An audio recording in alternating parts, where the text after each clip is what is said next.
Iskan ko samla at ng jinyale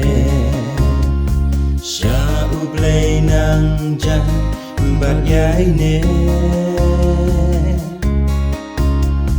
Kitchen snew kaleng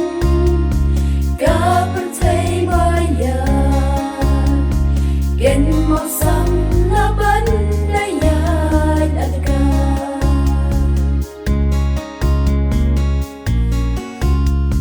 Dan bunki mensi balasak manublay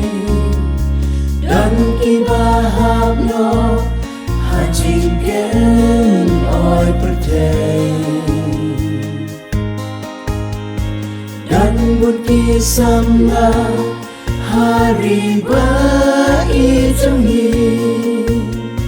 Ki bunki jing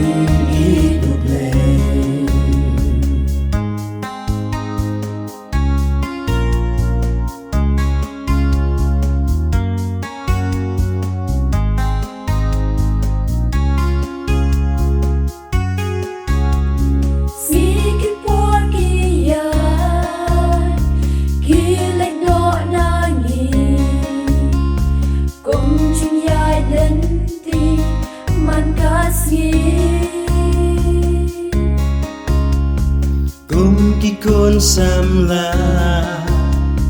hajing syakri blay Don bun ki jing den juba syurke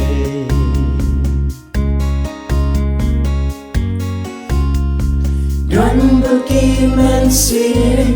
balasak manu blay Dan ki bahab no hajingken oy pertay Dan bunki sama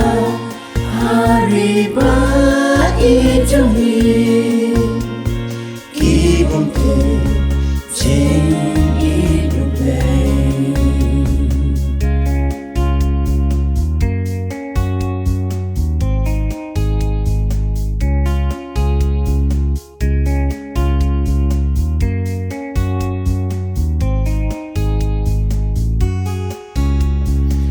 Bunki samla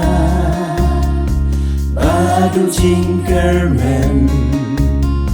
Manu yakiban Eis ngaulen Day hanga happy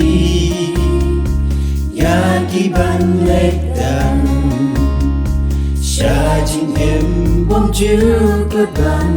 wala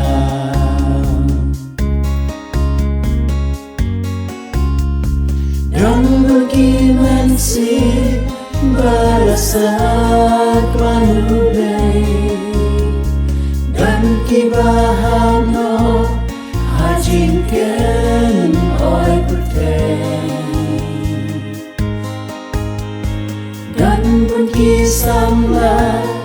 hari ba